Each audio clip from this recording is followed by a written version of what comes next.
Lalagay ng kolorete sa aking mukha para di nila malaman tunay na naganap na ikaw at ako ay hindi na.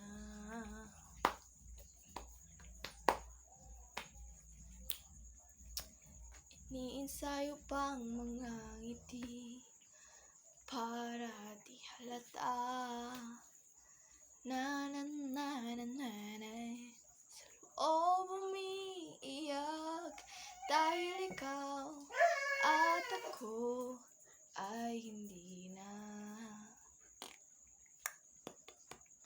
At ang hirap, papanggap pa ba ako na ako ay masaya kahit ang totoo ay talagang wala ka na.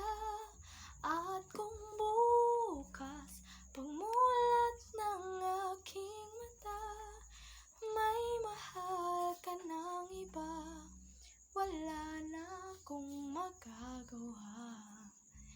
Di ba? Saan ba ako nagkamali? Di ko maintindihan. Kung sino bang nagmamahal, siya